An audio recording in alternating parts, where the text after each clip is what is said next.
Oui, allô Eva? Oui, Nico, je suis désolée de te faire attendre, mais là, je vais pas savoir venir tout de suite. Donc du coup, ce que je te propose, c'est de commencer sans moi, parce que là, je pars à la rencontre d'un super artiste. Je t'explique ça tout à l'heure, donc on se retrouve tout à l'heure, ça marche? Ok, pas de souci, à tantôt. À tout à l'heure. Bon, ben moi, du coup, j'ai rendez-vous avec Michel à la place de la station. Apparemment, les travaux sont terminés. C'est parti.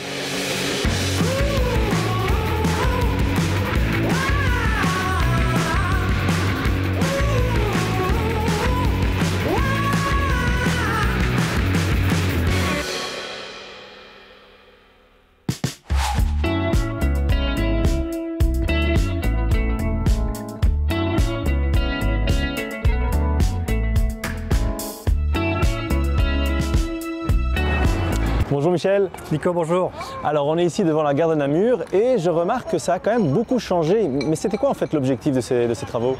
Oui, donc il faut se rappeler qu'il y a un an ou un peu plus, il y avait vraiment beaucoup de voitures ici sur la place de la station et sur le boulevard Mélo. Et donc on a vraiment apaisé les choses. Il y a beaucoup moins de bandes de circulation. Tout le monde ne peut plus venir ici. Il n'y a plus qu'une bande de voitures vers Salzine. Le reste, c'est pour les bus, les piétons, les taxis.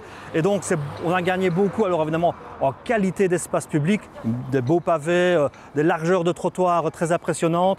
Beaucoup plus de confort pour les piétons aussi, ils traversent maintenant en une seule fois pour aller vers le centre-ville.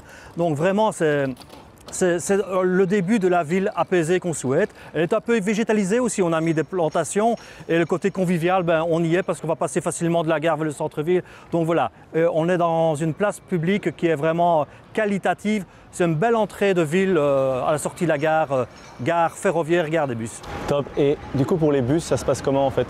Oui, donc les bus, là, on va peut-être se mettre directement en contact avec Nora Dutec qui, elle, expliquera concrètement comment ils retrouvent aussi leur place ici sur la place de la station. Ah, d'accord, alors je vais aller la voir. Merci Michel. Au revoir Nico. Au revoir.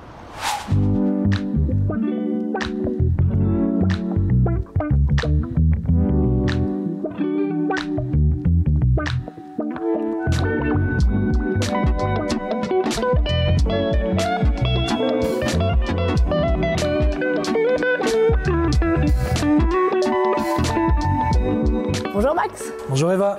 J'ai appris que vous étiez l'artiste sélectionné pour exposer vos œuvres dans le cœur de ville de Namur, dans le cadre de l'extension du piétonnier.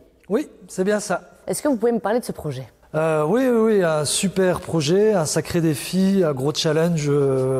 Donc, pour faire simple, on m'a contacté fin d'année passée, début d'année ici, à une petite réunion au service culture à Namur pour me présenter le projet qui est de réaliser des sculptures monumentales sur la thématique de la faune et la flore. Et donc, étant artiste animalier à la base, j'ai tout de suite dit « Waouh, super !» Ça match direct. Ouais.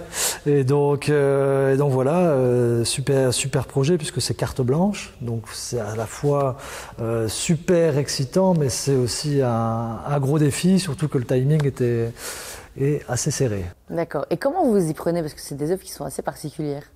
Oui, donc pour réaliser les sculptures en grand, j'ai d'abord réalisé des maquettes, parce que quand on les fait en petit à l'échelle, c'est beaucoup plus simple. Et donc c'était pour garder les proportions, parce que quand on doit couper, une fois que ça fait 3 mètres de haut, c'est un peu plus embêtant que quand ça fait 15 cm.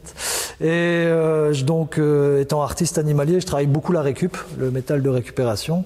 Et donc, j'ai essayé de développer un partenariat pour recycler le déchet namurois, pour que ça ait encore plus de sens. Si les gens arrivent à voir les ferrailles qu'ils ont jetées dans une sculpture, ça me paraît amusant. Donc, c'est avec la société qui recycle le métal Wilmets, que je remercie, qui me laissait aller piocher dans la ferraille pour réaliser mes sculptures. Ok, donc toutes ces sculptures, elles vont rester 2 mois dans le cœur de ville de Namur, et après, elles vont aller où?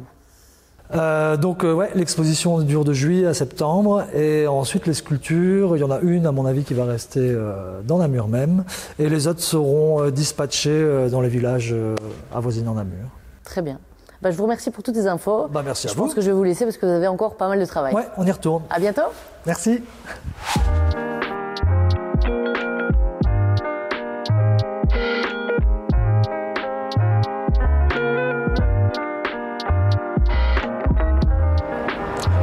Bonjour Nora. Bonjour Nico. Alors, je viens de voir la place de la station terminée, elle est prête à accueillir les bus. Comment ça se réorganise justement au niveau des bus? Oui, effectivement, très bonne nouvelle pour les usagers du TEC. Comment ça se passe? C'est très simple. Ici, on se trouve au 2e étage de la gare des bus. Là, restent toutes les lignes extérieures à Namur. Ce qu'il faut retenir, c'est qu'au niveau 0, donc place de la station, toutes les lignes reviennent au niveau des quais A à E. Donc plus de quais provisoires, de situations provisoires, tout est assez concentré. On retrouve des trottoirs plus larges, un confort plus agréable pour le client. Et ce qu'il faut retenir aussi, c'est qu'on ajoute des écrans d'information voyageurs aux arrêts pour encore évidemment plus de confort. Ok, un grand merci pour ces informations. Je vais aller retrouver Eva et je vais un petit peu lui raconter tout ça. Merci, au revoir. Ça va Nico? T'étais où Eva? Ah écoute, j'étais avec l'artiste qui va pouvoir placer toutes ses œuvres dans le cœur de ville de Namur. Et l'information que j'ai en plus, c'est qu'il ne va pas juste placer ses œuvres, il va carrément les mettre en situation.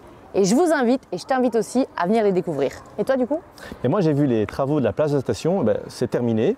Et sur les 2 tronçons Cuvelier et rue de Bruxelles, le chantier avance très bien. Et ce que j'ai appris au niveau de la réorganisation des bus, c'est qu'ils circulent désormais et définitivement sur l'axe Rogier-Brabant. Bon, du coup, comme vous le voyez, Namur continue encore et toujours à évoluer. Donc, si vous souhaitez plus d'informations, rendez-vous sur piétonnier.namur.be. À bientôt. À bientôt.